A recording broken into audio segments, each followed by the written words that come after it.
참여 예수님. 네, 반갑습니다. 이게 얼마만이에요? 네. 아무튼 새해 복 많이들 받으시고요. 예, 떡국 많이 드셨죠? 네. 저도 이번 그 설 연휴 기간 동안에 집에 설날에만 잠깐 갔다 오고요. 예, 성지에서 방콕 했습니다. 예, 우선 할 거가 너무 많았고요. 예, 그 다음에 더군다나 저는 눈이 오면 어디 안 나갑니다. 예, 그래서 눈길에 차가 미끄러져서 사고를 한 3번 정도 당했거든요. 그래요. 그러다 보니까 이번 연휴 기간 동안에 집에만 쭉 처박혀 있었어요. 그래서 저희 직원도 없고 식복사장님도 없고 그런데 눈도 없고 예, 그래 눈 치우느라고요. 이 손도 닦아주고요. 예, 그 다음에 예, 눈 때문에 어디 못 나가다 보니까 예, 식복사장님이 미리 이제 밥을 어느 정도 해놓으셨어요. 예, 그런데 제가 그래도 몇 번은 밖에 나가서 먹겠지 하고서 조금만 준비해 놓으신 거예요.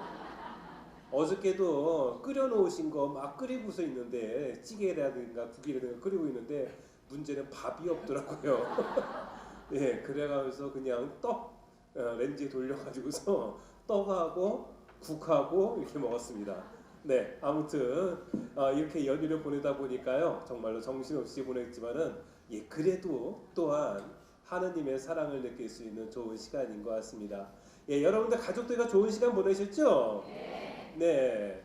그래요. 그렇게 좋은 생각들, 좋은 마음들 간직하면서요. 올 한 해도 기쁘게 생활하셨으면 좋겠습니다. 네. 오늘 나옵니까? 좀 작지 않나요? 네. 좀 작지요?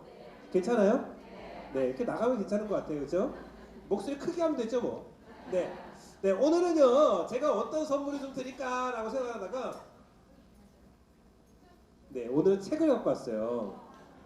뭐냐면은 저희 성지에서 후원회원들한테 매달 드리는 묵상 노트예요. 제가 직접 한 달치를 몽땅 다 써가지고서요.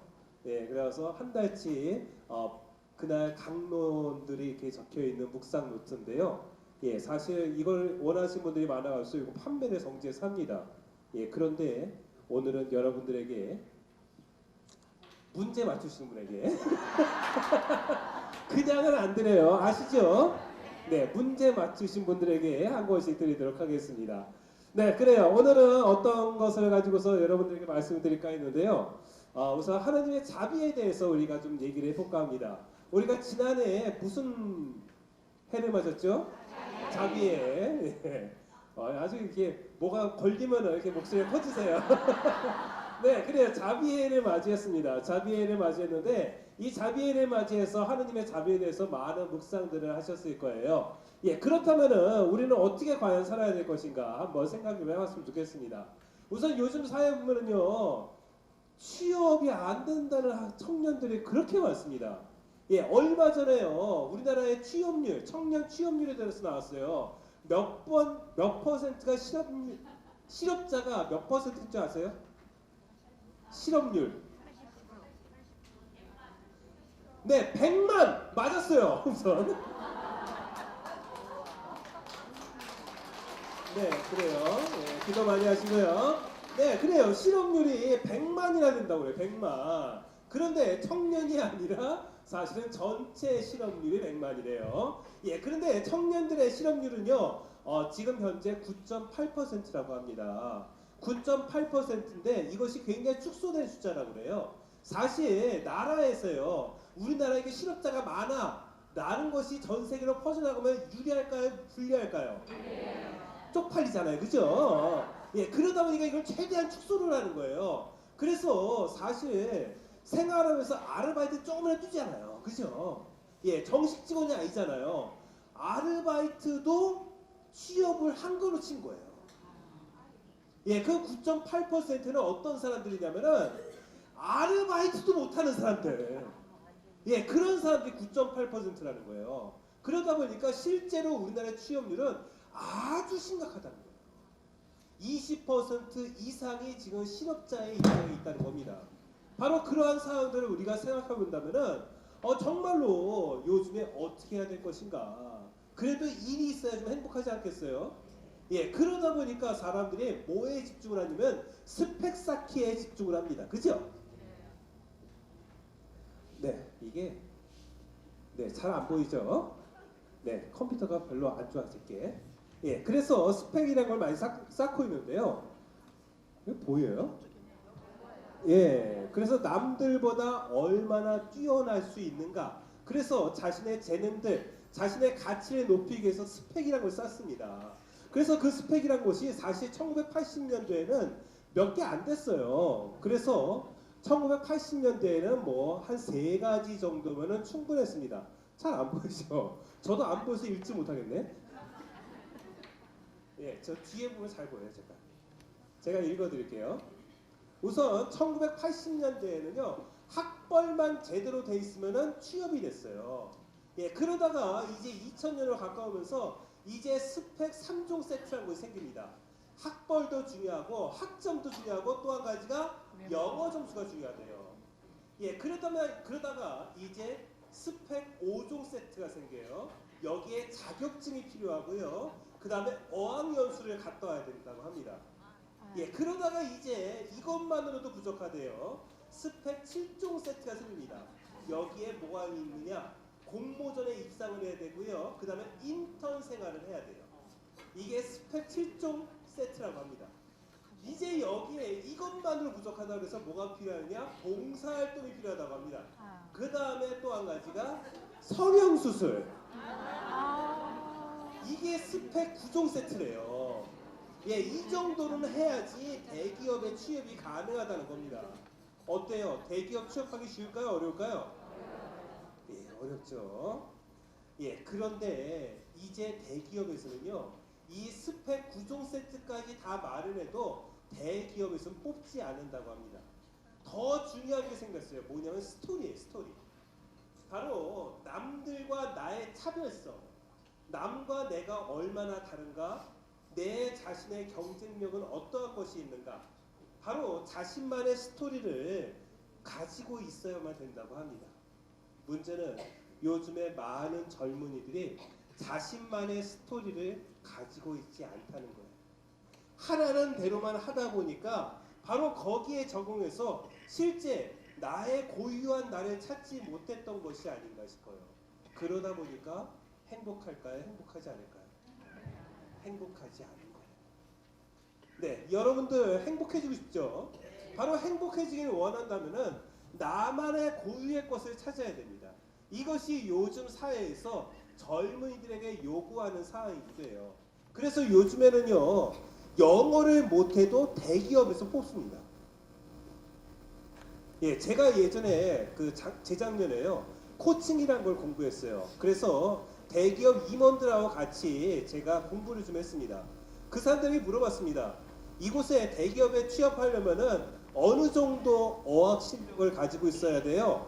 라고 물어봤더니 이제 어학은 필요 없다고 합니다. 예, 그것보다는 자기만의 고유한 것이 있는 사람을 회사에서는 채용을 한다는 거예요. 많은 것들을 배우고 있는 사람들, 그 사람들이 오히려 문제로 갑니다. 왜냐하면은 그런 사람들 뽑으면은 시키는 대로만 한다는 거예요. 예, 그리고 6시 딱 되면은 회사 앞으로 차가 쫙 도열을 한다고 합니다. 뭘까요? 엄마가 데리러 온 거예요. 그래서 6시 이후에 회사 끝나면은 전화가 온다고 합니다. 요놈의 회사는 왜 안 끝내주냐고.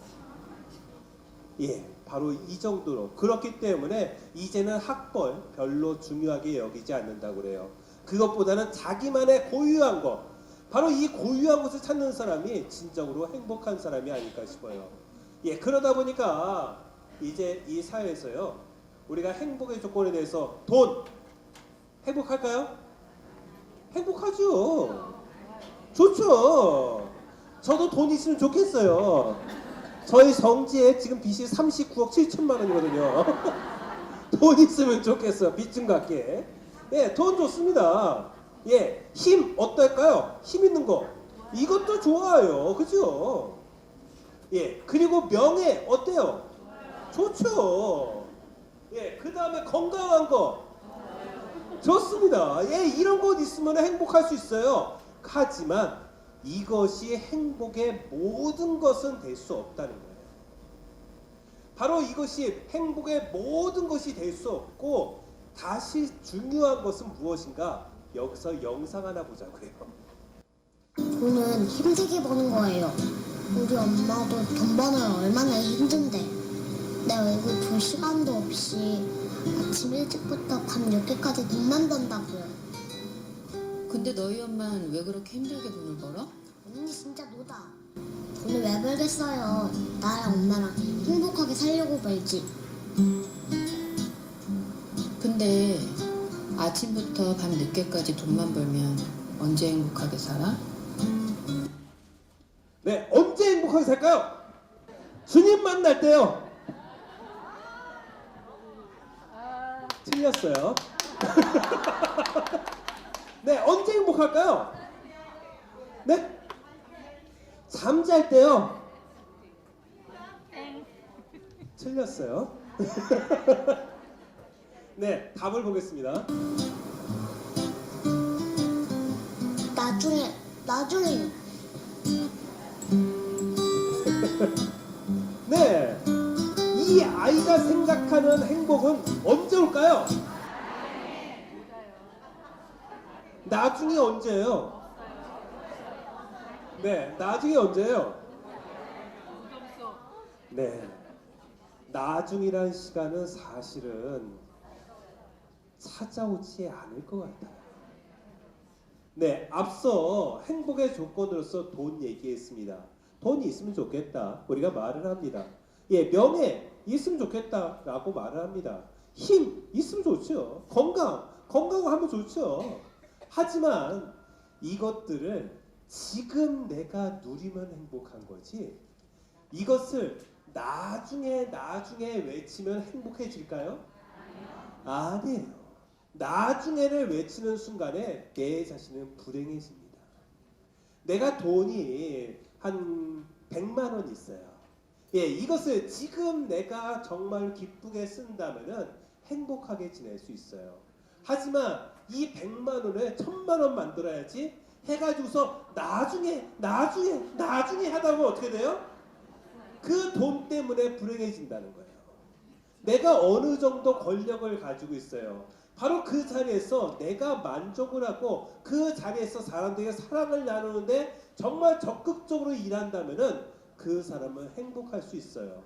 하지만 여기서 조금만 더 높은 권력을 추구하면서 나중에 하면 어떻게 돼요? 불행하게 된다는 거예요. 건강 역시도 마찬가지죠. 이런 식으로 생각한다면은 지금 이 순간에 내가 행하는 것이 얼마나 중요한지를 알 수가 있습니다. 이런 말씀을 한 성인이 있어요. 한번 맞춰보세요. 이쪽에다 한번 얘기하십니다. 과거는 하느님의 자비에 맡기고 미래는 하느님의 섭리에 맡겨라 라고 말씀하신 성인이 계십니다. 누구실까요? 네? 아니에요. 네? 아우스틴 성녀. 근데 왜 이렇게 무서워하세요? 네, 맞습니다. 박수 한번 쳐주세요. 예. 네, 성 아우스틴 성인께서 하신 말씀이에요. 성 아우스틴 성인께서요, 진짜로 많은 말씀을 하셨습니다. 예, 아우스틴 성인께서 왜 많은 말씀을 하셨을까요? 많이 배워서요. 틀렸어요. 네, 아우스틴 성인께서는 굉장히 많은 말씀들을 하셨어요. 강론들을 특히 많이 말씀하셨는데요. 제가 지금 신학교에 강의도 나가고 있거든요. 신학교에 설교가 강의예요. 근데 설교가 그 강의를 준비하다 보니까 아우스틴 성인께서 하신 말씀이 있더라고요. 강론하는 데 있어서 예화를 사용하지 않는 설교자는 게으른 사람이다 라는 말씀을 하셨어요. 예, 그래서 아우스틴 성인의 말씀은 항상 비유적인 말씀들이 굉장히 많아요. 예, 그러다 보니까 이렇게 멋진 말씀들 하신 것 같아요. 과거는 하느님의 자비에 맡기고 미래는 하느님의 섭리에 맡겨라. 예, 그래서요, 여러분들 이러한 사람들은 죄인이 될 수밖에 없어요. 내가 과거에 계속해서 연연을 삶은 사람, 죄인입니다. 예, 미래를 걱정하며 사는 사람, 죄인입니다. 왜 죄인이 될까요? 네? 하느님 손에 맡기지 않았습니까?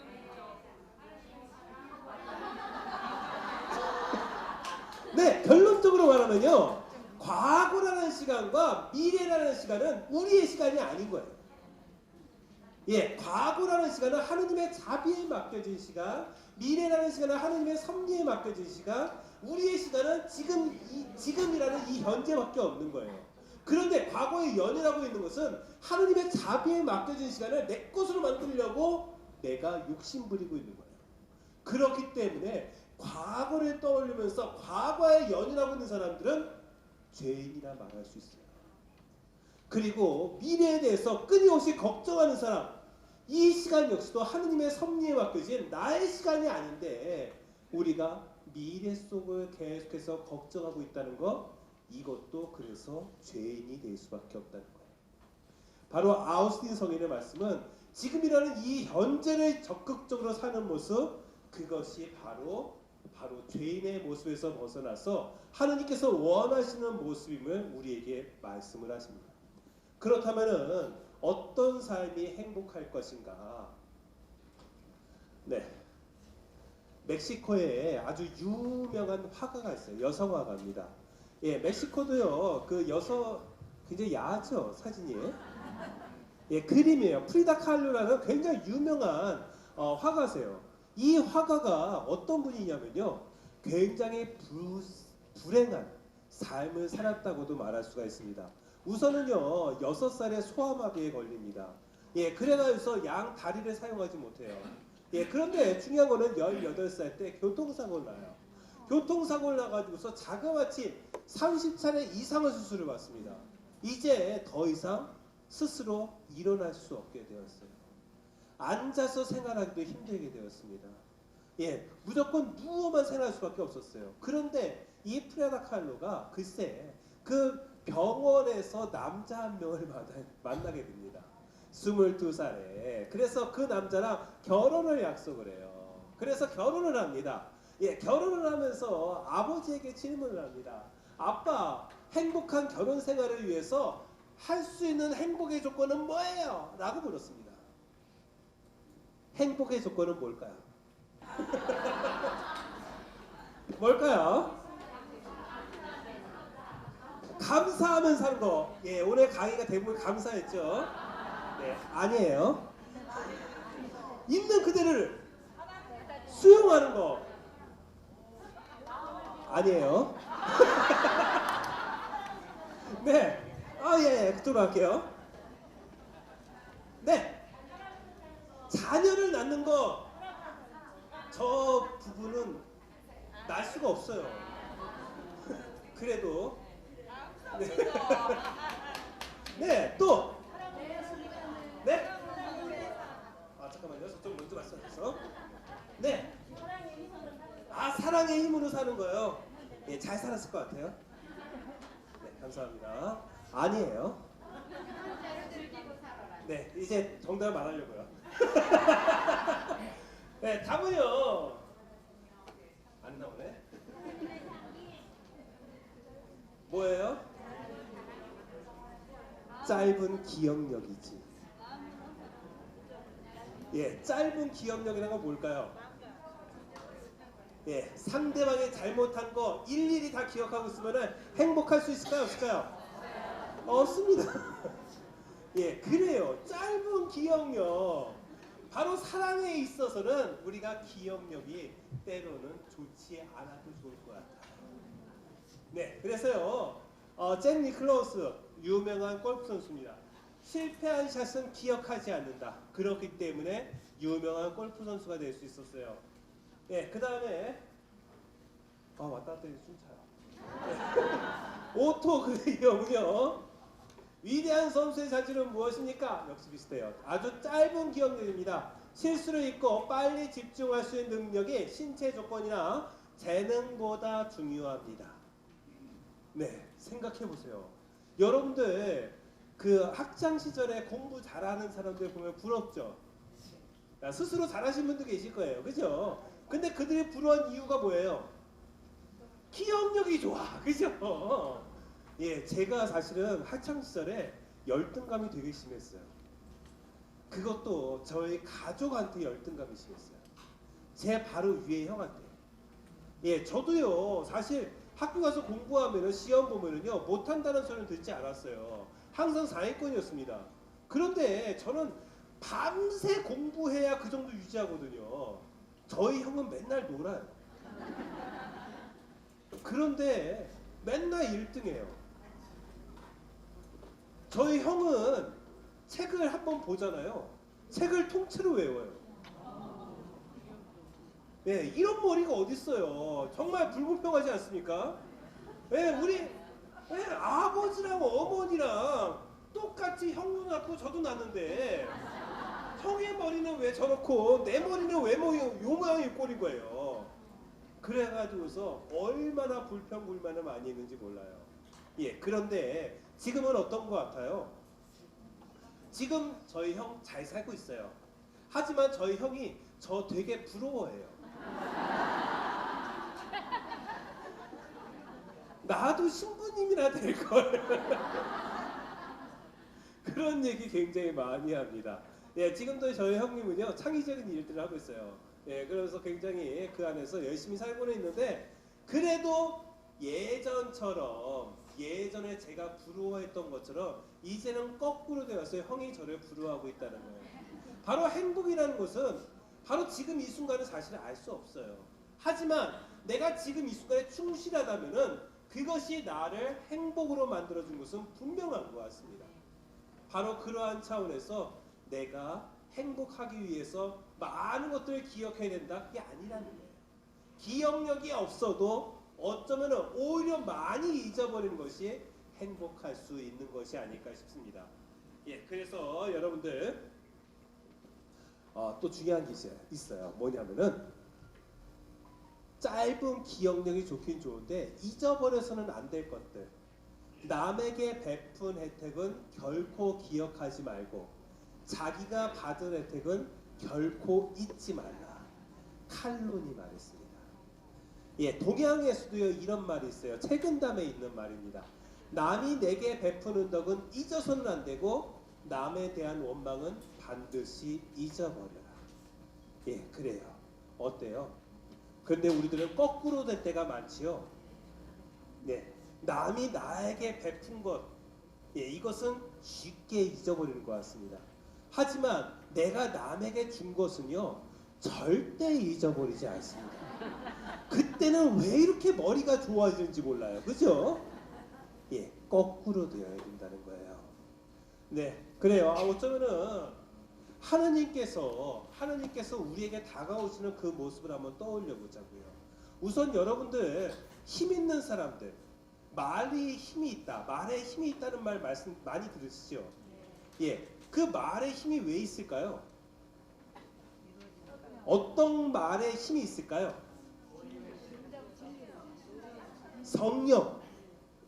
성령이 함께하는 말씀. 감사합니다. 네, 못 맞추실 것 같아가지고서 네, 이건 한 번만. 예, 어떤 말에 힘이 있냐면요, 잘 들어주는 말에 힘이 있습니다. 그렇죠, 경청하는 거. 네, 경청이 중요하다는 거예요. 그래서 말을 많이 하는 사람, 이 사람들 여러분 존경하세요? 피곤하죠. 짜증납니다. 예. 저 그만할까요? 저를 향해서 하신 말씀 아니죠? 네. 네. 그래요. 말 많이 하는 사람, 예, 굉장히 그 안에서 사실은 어떤 진정성을 찾기는 어렵습니다. 하지만 오히려 말을 많이 들어주는 사람에 대해서는 믿음이 가게 돼요. 그 사람은 사실은 많이 듣기 때문에 자기 안에서 계속해서 정제를 해갑니다. 그래서 정제된 상태에서 내뱉는 말의 힘은 어떻겠어요? 아주 짧은 말이라 할지언정 그 말에는 힘이 있다는 겁니다. 그래서 이렇게 많이 들어주는 사람은 화도 안 내요. 그죠? 예, 왜냐하면 계속 끊임없이 자기 안에서 정죄를 시키기 때문에 그렇습니다. 이러한 사람이야말로 정말로 힘 있는 사람이에요. 하지만은 그렇지 못한 사람도 있어요. 예, 제가 어렸을 때 제가 좀 학창 시절에 장난을 좀 많이 쳤던 것 같아요. 그러다 보니까 선생님들이 저를 메타적의 대상으로 생각했나 봐요. 많이 맞았습니다. 그리고 여러분들도 어렸을 때 많이 맞지 않았습니까? 어렸을 때 괜히 때리는 선생님 계시지 않았어요? 나만 맞았지? 예, 저는 진짜 많이 맞았어요. 왜 때리는지 그 이유도 모르는 상태에서 맞은 적도 있어요. 네? 아니에요. 개구장이 아니었어요. 저 얌전하고요. 내성적이고요. 네, 아무튼 그 당시에 괜히 때리는 선생님들이 계셔요. 그래서 항상 몽둥이 들고 다니십니다. 그래서 축하면 때리시고요. 축하면 화풀이하는 것 같아요. 이 선생님 존경했을까요? 존경하지 않았을까요? 존경하지 않아요. 존경하지 않아요. 하지만은 그 당시에도요, 정말로 우리들 말을 잘 들어주는 선생님이 있었어요. 항상 웃으셨고요, 절대로 화내지 않으세요. 그리고 정말로 어렵고 힘든 아이들 있으면은 그 친구들 도와주기도 하십니다. 이 선생님 존경했을까요? 존경하지 않았을까요? 존경합니다. 지금도 동창들 만나서 얘기하면요, 그 선생님에 대한 얘기를 해요. 그 선생님 정말 대단하셨어 라면서요. 힘을 쓰지 않았지만 더 힘이 있더라고요. 예수님도 마찬가지죠. 예수님께서요, 이 땅에 오셨을 때 폭력을 딱 한 번 쓰시긴 했어요. 언제요? 성전에서. 네, 성전에서 폭력을 쓰긴 하셨어요. 이쪽도 해야 되나요? 네, 성전에서 폭력을 쓰긴 하셨습니다. 하지만 예수님께서는 항상 들어주시는 분이세요. 그 모습은 지금 역시 마찬가지예요. 어떤 분이 저한테 오셔가지고 막 따지십니다. 신부님, 어떻게 주님께서는 그러실 수 있어요? 이렇게 못된 사람이 있는데 이 못된 사람을 왜 하느님께서는 벌어주시지 않는 거예요? 왜 벌어주시지 않을까요? 들어주시는 사랑을 실천하시는 분이기 때문에. 우리들의 생각처럼 하느님께서는요, 힘이 넘치신 분이에요. 못하는 것이 없는 분이십니다. 따라서 천둥번개를 내려서 그렇게 죄 지은 사람을 곧바로 멸망하게 만들 수도 있어요. 하지만 하느님께서는 그 사람의 말을 끝까지 들어주시고 그 사람이 끝까지 당신 곁으로 올 수 있도록 이끌어주시는 사랑을 갖추신 분이에요. 그렇기 때문에 우리가 이분을 믿고 이분을 따른다라고 말을 하는 겁니다. 네, 이런 차원에서 바로 우리들의 모습은 어떠했는지 생각해 보았으면 좋겠어요. 네, 그래서 이제 하느님의 이런 자비로움들, 우리의 행복에 대해서 생각하면서 나올 수 있습니다. 바오로가 얼마 전에 1월 25일 날 바오로의 회심축일이었죠? 예, 그때 나왔던 거예요. 디모데후 1장 16절에 나옵니다. 그러나 바로 그 때문에 하느님께서 나에게 자비를 베푸셨습니다. 그래서 예수님께서 먼저 나를 당신의 한없는 인내로 대해 주시어 영원한 생명을 얻으려고 당신을 믿게 될 사람들에게 본보기로 삼고자 하신 것입니다. 바로 바오로 사도가 그 당시에 예수님을 어떻게 했어요? 박해했죠. 예, 그래서 누구를 죽였죠? 디모데요. 죽이진 않았어요. 죽이진 않았지만은 스테파노 첫 번째 순교자를 이렇게 순교하는 데 있어서 결정적인 역할을 했죠. 옆에서 뭐 들고 있었어요? 옷들을 들고 있었습니다. 네, 그래서 바로 여기서 바오로가 이렇게 하느님 앞으로 나올 수 있도록 이끈 거, 이건 역시도 하느님의 특별한 자비하심이라는 거. 예, 그래서 하느님의 자비하심을 우리가 기억하고 발견하는 데 노력해야 될 것 같아요. 너희 아버지께서 자비하신 것처럼 너희도 자비로운 사람이 되어라. 루카복음 6장 36절의 말씀입니다. 행복하여라 자비로운 사람들, 그들은 자비를 입을 것이다. 마태복음 5장 7절의 말씀입니다. 네, 하느님의 자비가 어떠한 자비인지 한번 생각해 보자고요. 여러분들 7월 칠성날, 예, 그날 무슨 날이에요? 맞아요. 견우와 직녀가 만나는 날. 네. 네, 견우와 직녀가 만나는 날입니다. 예, 이 견우와 직녀가 만나는 날, 견우와 직녀 이야기 잘 아세요? 아, 진짜요? 네, 그 견우의 직업이 뭐였어요? 나무꾼? 목동? 목동. 아, 그래요? 안 받으셨어요? 몇개 없는데? 예, 제가 다 드릴 수는 없잖아요, 그죠? 이것도 하나에 3,000원씩인데. 네, 목동이었습니다, 그죠? 그다음에 직녀의 직업은 배 짜는 사람. 예, 굉장히 발표력이 계속 좋아져요. 네, 그래요. 근데 문제가 생겼습니다. 견우와 직녀가 사랑에 빠집니다. 사랑에 빠져가지고서 이 둘이 해야 될 것들 이것을 제대로 하지 않는 거예요. 목동이 소와 양을 돌보지 않으니까 어떻게 돼요? 소와 양들이 말라 비틀어지기 시작을 합니다. 예, 그 다음에 직녀가 배를 짜지 않아요. 그러다 보니까 하늘나라에 옷이 없습니다. 예, 그러다 보니까 옥황상제가 화가 나요. 옥황상제가 화가 나가지고서 너희들 도대체 왜 너희들 일을 하지 않는 거야? 했더니만 알고 보니 둘이 너무 사랑해서 그래요. 사랑하느라고 일할 시간이 없어요. 그래서 그 옥황상제가 화가 나서 둘을 어떻게 해요? 띄어놓습니다. 갈라놓습니다. 그래서 너희 둘은 7월 칠성날 그날만 만나. 예, 되게 못됐어요, 그죠? 예, 왜 그렇게 했을까요? 그냥 둘이 싸우게 놔뒀으면은 더욱더 일에 충실할 수 있었을 텐데, 그죠?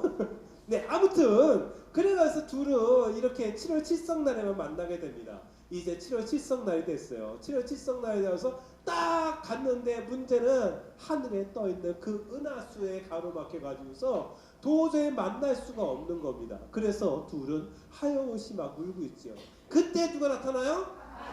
예, 까마귀하고 까치가 나타나가지고서 다리를 만들어줍니다. 그게 뭐예요? 오작교.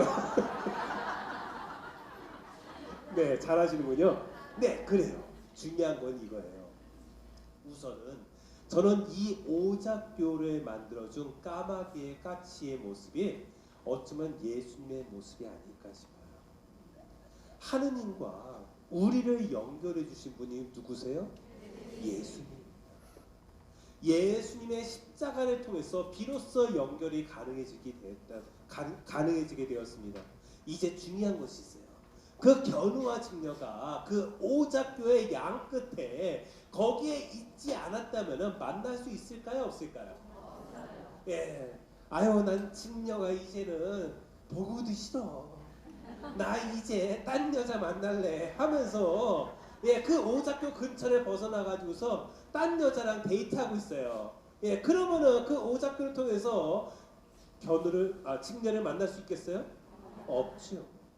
바로 사랑하는 마음을 갖고서 그 오작교 앞까지 기다려야지만 그 오작교가 연결되었을 때 얼른 딛고서 견우를 또 직녀를 만날 수가 있다는 겁니다. 우리 역시 마찬가지예요. 우리가 하느님을 만나기 위해서 노력합니다. 바로 그 노력을 끊임없이 행했을 때, 바로 이러한 준비를 했을 때 바로 예수 그리스도의 십자가를 통해서 하느님과 만날 수 있다는 거예요. 바로 그러한 준비를 우리가 해야 되지 않을까 싶어요. 이것이 바로 하느님의 자비를 우리가 기억하고 그리고 발견하는 것이 아닐까 싶습니다. 물론 이게 하느님의 자비를 실천한다는 건 굉장히 어려운 것 같아요.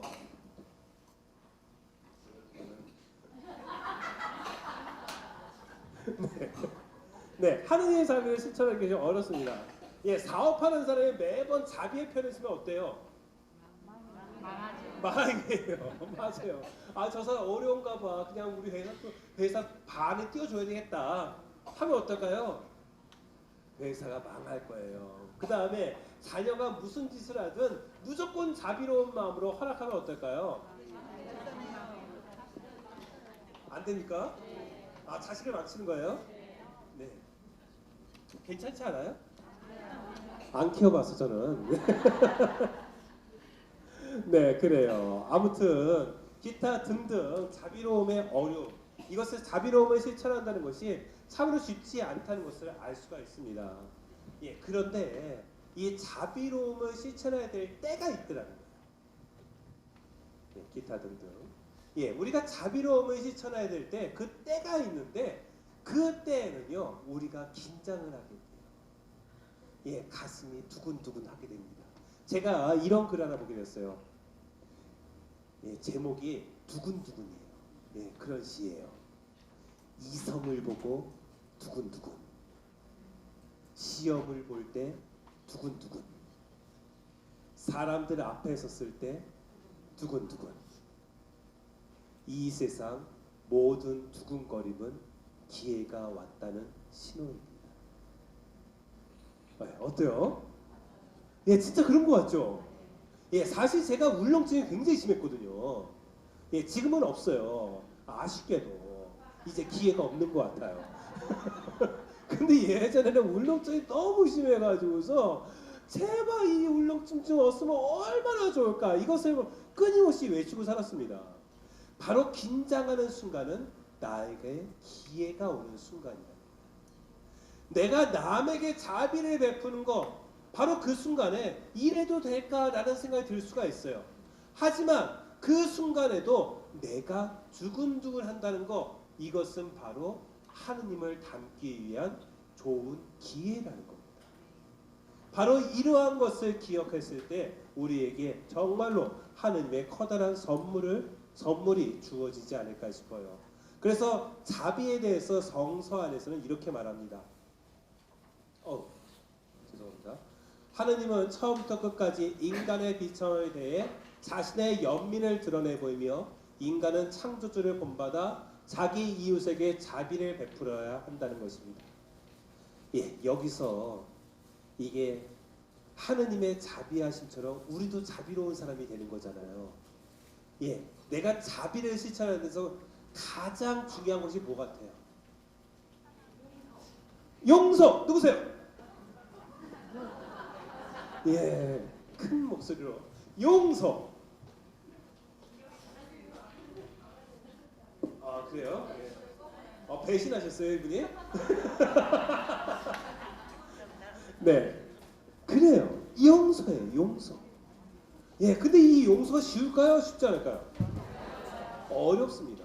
예, 여러분들 이 영상 하나 볼게요. 게리 리주에이라는 분이에요. 무기징역수입니다. 사람을 명령 주는 On November 5, 2003, all doubt of Ridgway's guilt was erased. He pleaded guilty to the murders of 48 women. 48명의 여성을 죽인 He'd 거예요. made a deal to cooperate with the prosecution to provide more information on his victims and the whereabouts of their remains. In doing so, he avoided a trial and possible death penalty. Mr. Ridgway, how do you plead to the charge of aggravated murder in the first degree as charged in count 1 for the death of Wendy Lee Caulfield? Guilty. How do you plead to the charge of aggravated murder in the first degree as charged in count 2? Guilty. Guilty. Guilty. It's like he didn't have any remorse at all for what he had. He'd killed so many people, he didn't remember who they were, what they looked like. I just couldn't believe that somebody could kill all those people and not remember them. Neither could the angry relatives of his victims, who were invited to speak in court when Ridgway was sentenced to life without parole on December 18, 어떤 말을 했을까요? 2003. 가족들이 You had said your memory, when it comes to all of the women you took, was gone. Our memory is not. In your words, you said that they didn't mean anything to you, but she meant everything to us. She was a mother, she was a wife, she was a sister, and we miss her. Gary Ridgway sat there stone-faced 전혀 변화가 as 없어요. victims' relatives damned him 얘기해라. and mocked 나는 him. 그냥 흘려버린다. He's an animal. 그런 거죠. I wish for him to have a long, suffering, cruel death. He's gonna go to hell, and that's where he belongs. But then the emotionless facade finally cracked when the father of one of his victims appeared to surprise him with a dose of human kindness. 저 목사님이세요. Ridgway, There are people here that hate you. I'm not one of them. You've made it difficult to live up to what I believe, and that is what God says to do, and that's to forgive. You are forgiven, sir. 네, 용서라는 말에 드디어 감정이 흔들린다는 것을 알 수가 있어요. 그죠? 예, 그런데 여러분 같으면 어떠시겠어요? 저런 상황에서 정말 용서가 되겠어요? 힘들 것 같죠. 예, 그런데 바로 이 가족들의 모습들을 얘기하는 그 모습들을 잘 보세요. 예, 그 상황에서 누구 때문에 이 모든 불행이 왔다고 생각을 해요? 그 게리 웨이라는 살인범 때문에 이 모든 불행이 이루어졌다고 생각을 합니다. 예, 그 결과가 어떻게 됐어요? 자신의 삶이 황폐해질 수밖에 없는 거예요. 자신의 삶을 바로 그 순간에 행복하다고 말할 수 있는 사람이 있을까요? 없어요. 우리가 다른 곳에서 이유를 찾게 되면은, 다른 곳에서 그 아픔의 원인을 찾게 되면은 바로 그 안에서 행복은 찾을 수가 없더라고요. 그래서 어떠한 상황에서도 내 안에서 의미를 발견하는 삶, 바로 이러한 삶이 굉장히 필요하다고 그랬습니다. 여러분 빅터 프랭클이라는 그 교수님을 아시는지 모르겠어요. 아우슈비츠 그 수용소에서 유일하게 살아남은 교수님이었어요. 이분이 살아남아 가지고서 의미 치료라는 것을 개발을 하셨습니다. 의미 치료가 뭐냐면요, 그 사람의 삶의 의미를 찾게끔 해주는 거예요. 그런데 그 삶의 의미를 찾는 사람은 바로 지금의 어려움들을 다 극복하고 지금을 기쁘게 살 수가 있어요. 하지만 그 안에서 의미를 찾지 못하는 사람들, 다른 데서 이 고통의 원인을 찾으려는 사람들은 바로 그 안에서 행복을 찾지 못한다는 거예요. 이것이 실제로 제2차 세계대전 때 아우슈비츠 수용소에서 이루어졌던 일입니다. 바로 그 수용소, 정말로 죽음의 수용소였습니다. 예, 정말로 힘이 없고 이제 의욕도 없고 이제 죽음밖에 남아있지 않다고 생각한 사람들은 어디에 갔어요? 다 가스실로 갔습니다. 비누가 됐어요. 바로 그런 상황에서 사람들은 이 안에서 희망은 없다라고 생각했습니다. 하지만 그 안에서도 희망을 발견하는 사람이 있었어요. 그래서 그 사람들은 뭘 했다고 그래요? 면도를 했대요. 내가 살아있는 이유에 대해서, 내가 살아있는 의미에 대해서 매일매일 되뇌이면서 면도를 했습니다. 이 사람들만이 그 죽음의 수용소에서 살아남을 수 있었다는 거예요. 우리도 바로 주님 안에서 의미를 찾아야 되지 않을까 싶어요. 바로 주님 안에서 의미를 찾는 사람들, 바로 그 사람만이 지금의 내가 해야 될 일들을 찾을 수가 있습니다. 여러분들 작년 9월 4일에 시성되신 분이 한 분 계세요. 여러분 잘 아시는 분입니다. 누구죠? 마더 테레사. 해야 되는데. 마더 테레사. 네, 마더 테레사 성녀를 누구나 다 사랑했습니다. 그죠? 많은 분들이 성녀를 얼마나 사랑했는지 몰라요. 예, 그런데 마더 테레사 성녀가 모든 에게 100% 환영을 받았던 건 아니었습니다. 어느 날 사랑의 성교회 그 수도원에 빵이 떨어졌대요. 빵이 떨어져서 수녀님이 빵을 구하러 근처에 빵집을 갑니다. 빵집에 가서 말해요. 저기 사장님, 저희 수도원에 빵이 떨어져 가지고서요 사람들이 굶을 수밖에 없습니다. 저희에게 빵을 좀 기부해 주십시오 라고 말을 했습니다. 그랬더니만 그 빵집 사장님이 온갖 욕을 다 쏟아본 거예요. 이 XX 같은 애가 와가지고서 이 가게 분위기를 망쳐낸다고, 나는 하느님 안 믿는다고 하면서 욕을 막 쏟아부은 겁니다. 예, 같이 갔던 수녀님이 깜짝 놀랐습니다. 예, 마더 테레사 성녀는 어떠셨어요? 그 당시에 이미 세계 노벨 평화상을 받았어요. 세계 어딜 가도 사람들이 존경과 사랑으로서 대해주는 분이었습니다. 그래서 수녀님한테 말했어요. 수녀님 화나지 않으세요? 수녀님 같은 분이 저런 사람한테 저런 욕을 먹어야 된다니요. 그러자 수녀님께서 이렇게 말씀하셨대요. 수녀님, 저는요 빵을 구하러 왔지 자존심을 구하러 오지 않았습니다.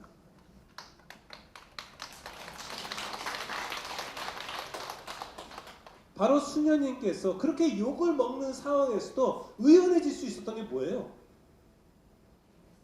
내가 정말로 찾아야 될 의미를 분명히 간직하고 계셨기 때문에 그래요. 여러분 삶 안에서 나를 존재케 할 수 있는 그 의미를 내가 놓지 않는다면 누구보다도 행복한 사람이 될 수 있지 않을까 싶어요. 다른 사람에게 욕을 먹어도 그 안에서도 행복해질 수 있다는 거예요. 그것은 그 사람 말일 뿐인 거니까. 그 사람의 행동의 따름이니까. 나는 내 안에서 내가 행복해질 거야. 네, 사실 이런 것이 불가능하다고 얘기를 합니다. 그죠? 불가능할까요? 예, 여기에 대해서 우리가 세포, 우리 몸뚱아리를 좀 볼 필요가 있어요. 우리 세포가 참 재밌습니다. 예, 여러분들 우리 몸의 세포는요 매 순간 다시 죽고 태어난다고 합니다. 예, 그래서 이게 세포예요. 우선 피부세포는요, 예, 딱 28일이면 새로운 세포가 나온다고요. 여러분 지금 피부 있잖아요. 이 피부는요 며칠 전 거예요? 28일 전 거하고 다르다는 거예요. 29일 전의 피부하고 지금 피부하고 같을까요? 다를까요? 다른 피부라는 거예요. 네, 그리고요 적혈구입니다. 피 속의 적혈구는요 120일이면 완전히 바뀐다고 합니다. 그리고요 이게 뭘까요? 손톱, 발톱은요 180일이면 완전히 싹 바뀌어요. 예, 여러분들 손톱 빠진 적 있죠? 빠지거나 깨진 적. 예, 언제 어느 순간 딱 보면은 다 아무 없어지지 않았습니까? 예, 그 순간이 180일이에요. 네, 그리고 사람의 뼈와 근육 계통 이것은요 200일이면 완전히 바뀐다고 합니다. 예, 그렇다면 우리 몸은요 몸 자체가 이렇게 계속해서 변하고 있다는 걸 알 수가 있어요. 따라서 내가 정말로 하나님의 뜻에 맞게 생활하는 것이 가능할까요? 불가능할까요? 변화되는 게 가능할까요? 불가능할까요? 가능하다는 거예요. 가능한 것을 스스로 나는 못해, 나는 할 수 없어 라고 규정하고 있다는 거죠. 내 몸뚱아리도 끊임없이 이렇게 다시 죽고 다시 태어나는데 이렇게 끊임없이 변화되는데 내가 정말로 되고 싶은 그러한 나의 의미를 세울 수 있는 것이 있다면 충분히 변화 가능하다는 겁니다. 문제는 나는 할 수 없어, 내가 어떻게 하겠어 라는 생각들이 아니었나 싶습니다. 바로 그러한 생각들을 우리가 버려버린다면 바로 새로운 나를 그리고 의미를 찾는 나를 분명히 나의 것으로 만들 수가 있을 거예요. 선생님은 좋은 의사입니까? 최고의 의사입니까? 좋은 의사가 좋아요? 최고의 의사가 좋아요? 좋은 의사? 네?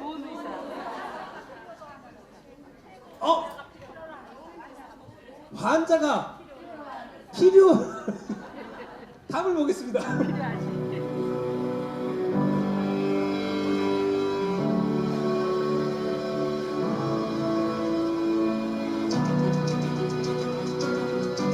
직접 듣고 싶습니다. 선생님은 좋은 의사입니까? 아니면 최고의 의사입니까?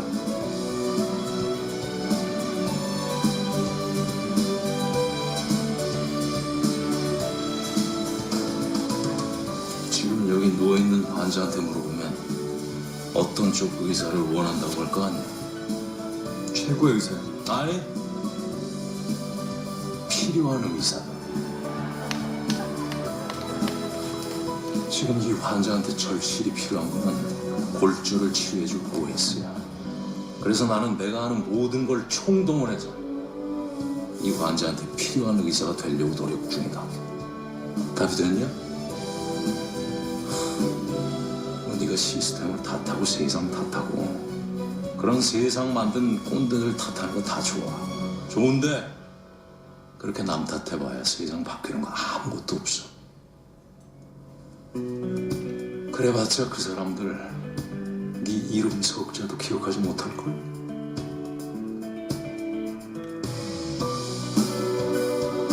정말로 품에는 필요한 사람이 되면 돼. 남 탓 그만하고 네 실력으로.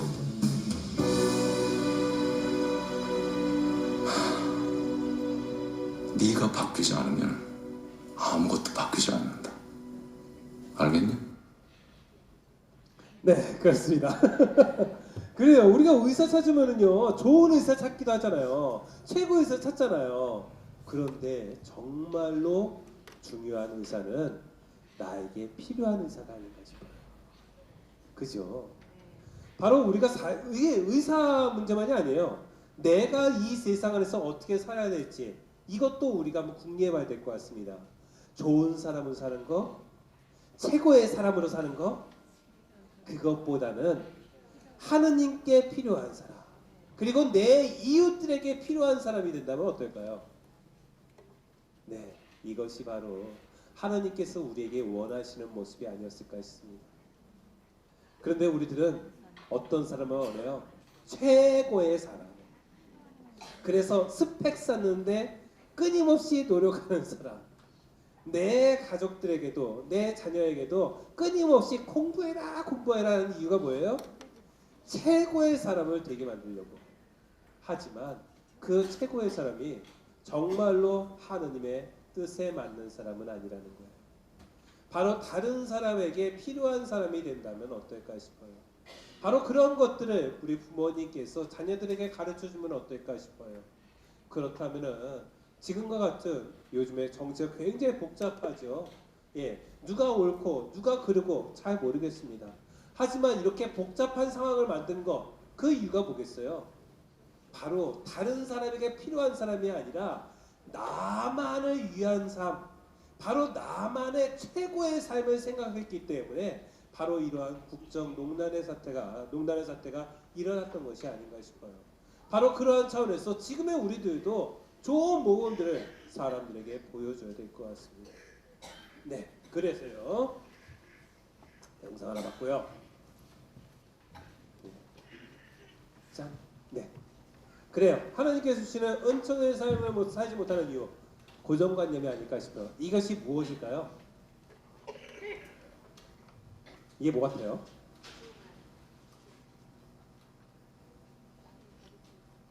이렇게 생겼습니다. 뭘까요? 마우스? 정답은요, 베개였어요. 저렇게 산대, 저렇게. 이렇게. 몰랐죠? 네, 요즘에 학생들 저렇게 산대요. 네, 이 여자 어떨지 한번 보세요. 어때요? 예뻐요, 안 예뻐요? 예뻐요? 예, 예쁜 아이돌 같죠? 근데 그림이 거꾸로 되어 있네요, 그죠? 예, 그림을 180도 바꾸겠습니다. 어때요? 예뻐요? 네, 이렇게 하면 예쁜데 이렇게 하면 안 예뻐요. 왜 그럴까요? 눈 때문에 그래요, 그렇죠? 예, 그래요. 우리가 거꾸로 보면은 예쁜데 다시 거꾸로 보면은 이렇게 비울 수 있어요. 어쩌면 우리들의 시선에 따라서 사람을 바라보는 것이 달라질 수 있다는 겁니다. 바로 이것이 내가 가지고 있는 고정관념인 거죠. 바로 이 고정관념을 살필 때 바로 있는 그대로를 살피는 모습, 바로 하느님의 사랑을 쫓아야 되는 것이 아닐까 싶어요.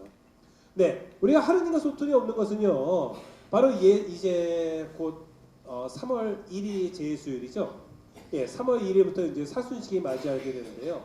예수님께서 순환당하실 때 그때의 모습을 떠올려 보세요. 예수님께서 순환당하시고 십자가에 못 박히시고 돌아가시는 그 모습, 그게 뭘까요? 예수님을 하느님이라고 생각했다면 그럴 수 있을까요? 네, 그렇지 않다는 거예요. 근데 예수님께서 보여주신 것이, 예수님의 그 놀라운 기적들이, 예수님의 그 놀라운 말씀들이 하느님이라는 것을 알게끔 하게 충분했는데 왜 그들은 하느님으로 받아들이지 못했을까요? 고정관념인 거예요. 저 뒤에서 고정관념 큰 소리로 말씀하시는데, 아우 참 받으셨어요? 네. 고정관념이에요. Peekaboo. Do you do it again? Again? Peekaboo. 아빠와 딸의 모습입니다. 굉장히 예쁘죠? Oh, peekaboo. Okay, I'll be right back. Okay? Right back. Hold on, let me see your hands. Where are your hands? Okay. 아빠가 뭘 하고 왔어요? Ready? 레디? We're good. 예쁘죠? Hold it. Stop it then. Ready, peekaboo? Ready? Peekaboo! Peekaboo. Where's Daddy? Peekaboo. 아빠야.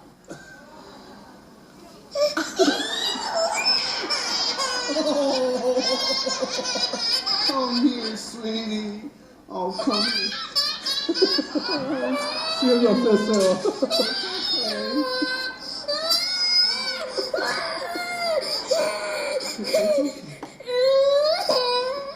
Where's Daddy?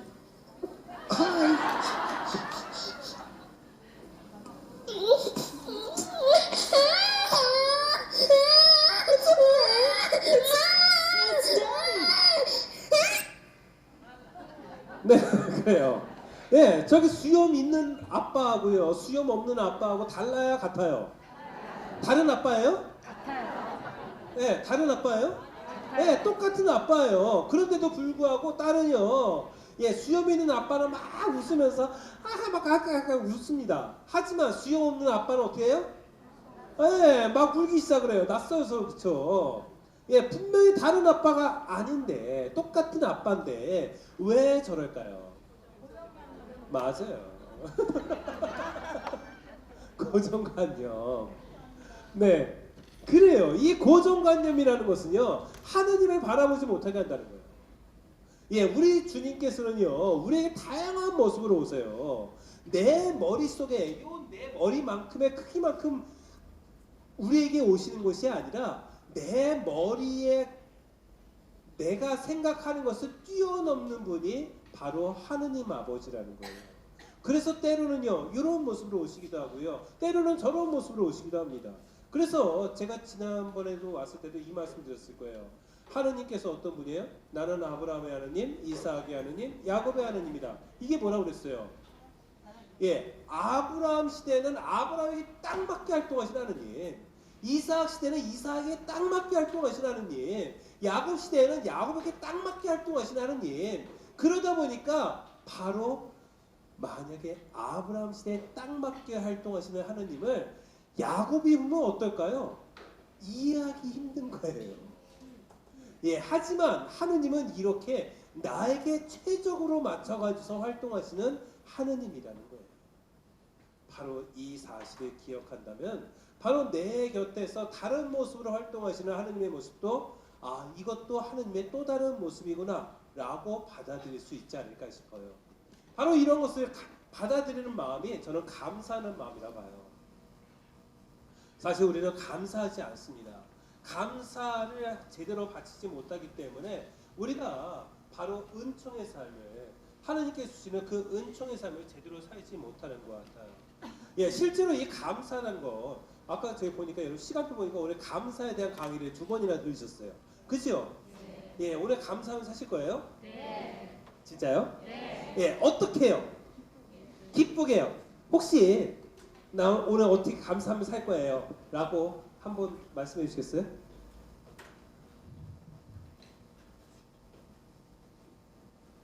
예, 제가 책이 떨어진 걸 다 보셨나 봐요.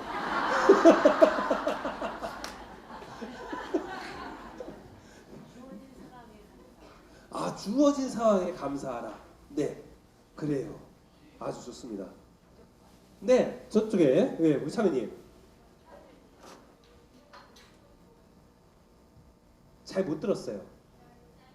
짧고 짧은 기억력으로 용서하면서 감사하게 살자. 예, 그래요. 네? 건강 주심에 감사합니다. 네, 좋아요. 네. 어떠한 상황에서도 감사한 거. 예. 네, 감사합니다. 네, 그래요. 네. 여기 있게 하게 해주셔서 감사합니다. 그래요. 여러분들 감사가요, 어떠한 힘을 갖추는지 한번 말씀드려볼게요. 여러분들 우선은요, 감사하다는 거, 우리가 감사하다라는 표현을 사실 많이 해요. 예, 여러분들 커피숍이라든가 그 다음에 상점 같은 데 가서 직원이 아주 친절하게 대하면은 여러분 뭐라고 말씀하세요? 감사합니다 라고 말을 합니다. 예, 그래서 실제로요 요즘에는요 서비스업에 굉장히 친절하잖아요, 그죠? 예, 은행 가서도요 직원들이 항상 일어나서 얘기를 하잖아요, 그죠? 예, 굉장히 친절합니다. 그 친절한 모습을 보고서 우리는 자동적으로 감사합니다 하면서 뒤로 돌게 돼요. 그래서 실제로 우리가 하루에 한 90% 정도는 감사합니다라는 표현을 한대요. 그런데 중요한 것이 있어요. 이 90% 이상 감사의 표현을 하고 살고 있는 우리가 어느 순간이 되면 50% 이하로 떨어지게 돼요. 그게 언제일까요? 힘들 때? 아니에요. 아니에요. 아니에요. 이해관계 될 때? 어떤 이해관계요? 아니에요. 그런 거 아니에요. 욕심이 생길 때? 아니에요. 여러분이 오늘 곧바로 50% 이하로 행복 감사합니다라는 표현이 없어지는 순간이 있어요. 오늘 맞아 집에 갔을 때. 예, 진짜로 신기한 게 가장 가까운 사람에게는 감사합니다라는 말을 안 해요. 예, 여러분 우리 자매님들이 많으시니까 우리 자매님들이 집에 가서 밥을 해줘요. 맛있는 밥을 해줘요. 정말 정성껏 했습니다. 그런데 남편이 자녀들이 밥 먹으면서 감사합니다라고 말하는 경우도 있지만 대부분이 당연히 먹는 것처럼 아 반찬 이게 뭐야 하면서 먹습니다. 아우 이렇게 짜 무슨 말은 예, 밥 해준 것만 해도 어딘데 그죠? 예, 그리고 남편이 직장에서 열심히 일을 합니다. 예, 그리고 나서 집에 왔어요. 집에 왔는데 많이 어저께 정리가 안 돼 있어요. 그래서 청소를 하기 시작합니다. 어때요? 이것도 감사합니다라고 할 수 있는 말인데도 불구하고 당연히 해야 되는 것으로 생각해요. 예, 그러다 보니까 아무 얘기하지 않습니다. 예, 자녀들 역시 마찬가지예요. 왜 부모님한테 부모님의 그 어려운 것들을 대신해 줍니다. 심부름을 해요. 예, 이건 역시도 부모가 아유 고마워 감사합니다라고 말할 수 있는 건데 예, 이거에 대해서 당연히 해야 되는 것으로 알고 있어요. 예, 이러다 보니까 가장 가까운 사람에게 감사합니다라는 말을 하지 않는다는 거예요. 오히려 멀리 있는 사람에게는 감사합니다라고 표현하는데 가장 가까이 있는 사람에게 감사합니다라는 표현을 하지 않아서 어떻게 돼요? 실제로 내가 말하고 있는 감사의 말은 의미 없는 말이 될 때가 더 많아요. 내가 가장 가까이 있는 사람에게도 그 감사함의 표현을 하지 못한다면은 다른 사람에게 하는 말은 어떤 말일 것 같아요? 그냥 빈말인 거예요. 빈말. 그냥 형식적인 말이 될 수 있다는 거예요. 그래서 내 가정 안에서부터 감사합니다라는 말이 습관화된다면은 바로 그때 내가 모르는 사람에게도 진정으로 감사합니다라고 말할 수가 있을 것이고 우리 눈에 보이지 않는 하느님 아버지께도 감사합니다라고 말할 수 있다는 거예요. 그냥 빈말을 하지 않았으면 좋겠어요. 우리가 하느님 아버지께 참으로 감사합니다라고 말은 하지만 이것이 빈말이 되지 않으려면 우선 내 가정 안에서부터 감사의 말을 표현해야 된다는 거예요. 그래서 감사를 말로 하면요. 실제로 이게 과학적으로 실험한 거예요. 몇 퍼센트가 행복해지냐면은 18.5%가 행복해진대요. 예, 여러분 감정의 18.5%가 행복의 감정으로 변화된다는 거예요. 예, 감사합니다라는 말 한마디로 인해서 말이죠. 할만해요? 하지 말아야 돼요? 할만해요. 예, 이 정도면 할만하지 않습니까? 그죠? 네, 그래서 감사합니다라는 표현 굉장히 중요하다는 거. 네, 그 다음에 은총의 삶을 살지 못하는 것은요, 우리가 겸손하지 못하기 때문에 아닐까 싶어요. 번개가 치면 천둥이 울리듯이 겸손한 사람에게는 은총이 선행한다. 집회서의 말씀이에요. 하느님께서는 교만한 자를 업신여기시고 겸손한 사람에게 은혜를 베푸신다. 잠언의 말씀입니다. 네, 그래요. 겸손의 삶 굉장히 중요하죠. 네, 그래서요, 여러분들 오늘의 삶이 마지막이면 죽기 전에 무엇을 후회할 것인가? 제가 사실은 책을 더 갖고 왔어요. 저 정도면 충분할 줄 알았더니만. 예, 오늘의 삶이 마지막이면 죽기 전에 무엇을 후회할 것 같습니까? 네, 우리 봉사하시는 음악 봉사하시는 분이 앞에 계신데 이 숨어가지고서 얼마나 힘드시겠어요. 예, 오늘이 마지막이라면 무엇을 후회하실 것 같아요? 하루하루 생활을 성실하게 살지 못하는 거에 대해서. 성실하게 살지 못하겠어요? 후회할 것 같아요. 네, 감사합니다. 네. 아침에 일찍 나오느라고 남편 밥을 못 챙겨줬거든요. 오늘은 네. 후회가 될 것 같은데. 그게 진짜 후회될 것 같아요. 예. 그래요? 네, 감사합니다. 우리 자매님은요? 네, 오늘 하루 종일 감사를 몇 번 했나 그거를 아까 잠깐 생각해봤거든요. 네. 그러면서 매 순간 어저께 남편이 담배 피는 걸 보면서 이렇게 잠에서 깨어났어요. 그래서 막 목이 아프고 그랬는데 그때도 제가 그냥 억지로 하나님 이 순간에 감사합니다 말로만 했어요. 네, 마음으로 깊이 아니라. 그래서 내가 그때 그 순간에도 정말 또 더욱더 내 마음으로 진정 감사했다면 얼마나 좋았을까 그걸 후회했습니다. 네, 그래요. 감사합니다. 네. 네.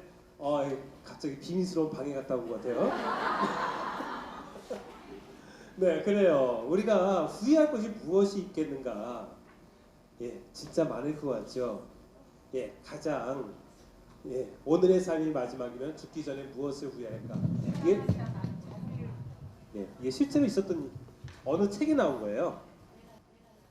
예, 일 좀 덜 할 걸. 예, 그럼 후회할 것 같죠. 일 좀 더 할 걸. 4위가 내 감정에 충실하면서 할 걸. 내 감정을 숨기고 사는 사람 굉장히 많잖아요, 그죠? 3위가 좀 더 도전하면서 할 걸. 2위가 사랑하는 사람들과 더 많은 시간을 보낼 걸. 1위가 뭘까요?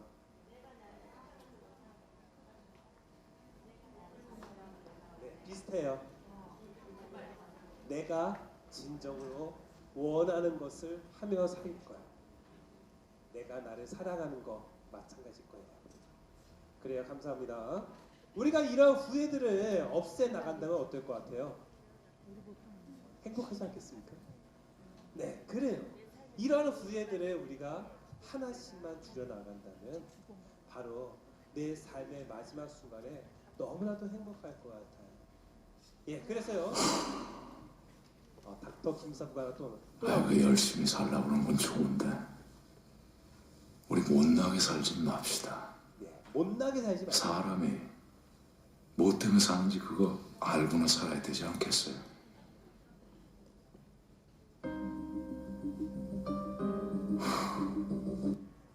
네, 못나게 살지 맙시다. 우리가 이것만 생각하면 좋을 것 같아요. 내가 잘 살고 있는 것인가? 못나게 사는 것인가? 예, 못나게 사는 거 앞서 쭉 말씀드렸습니다.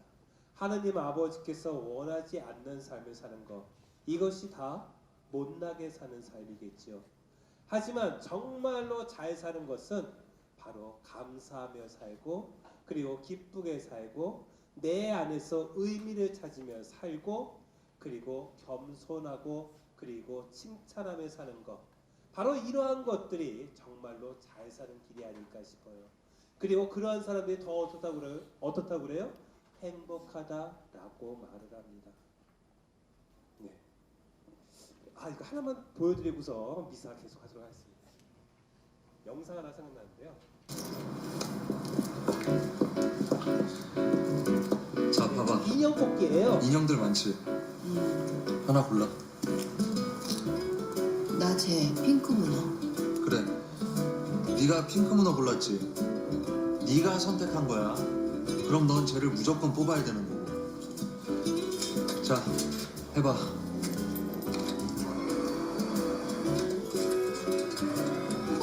됐어.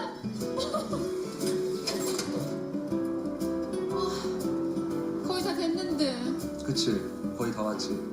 그치만 진짜 온 건 아니잖아.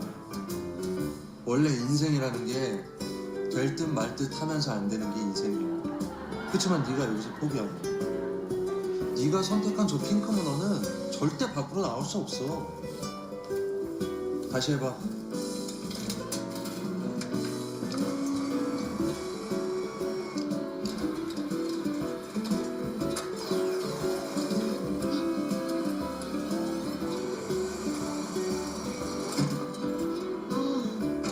안 되는 건가 봐. 얘가 또 포기를 하려고 그러네. 네가 선택했으면 네 거가 될 때까지 포기하면 안 되는 거지. 그게 핑크 문어든 뭐든. 그럼 나 한 번 더 해볼래.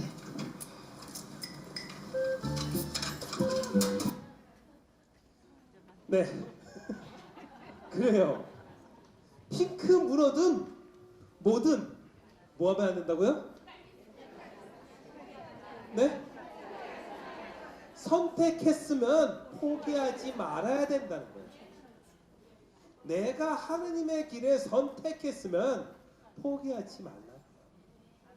내가 이 안에서 진리의 길을 발견했으면 포기해서는 안 된다는 겁니다. 그래요. 네. 용기 있는 분들에게. 네. 네. 포기하지 않으셔서. 네, 그래요. 아무튼 여러분들 오늘 제가 이게 이런저런 말씀드리고 특별히 감사에 대해서 그리고 여러분 신앙에 대해서 신앙의 생활을 절대로 포기하지 말라는 것 바로 그런 것들을 여러분들이 기억하면서 또 이번 한 달 잘 사신다면은 우리가 또 새해 맞이한 지 얼마 안 됐잖아요. 예, 더욱더 기쁜 날, 행복한 날 될 수 있지 않을까 싶습니다. 예, 이런 마음 간직하면서요 인사 계속하도록 하겠습니다.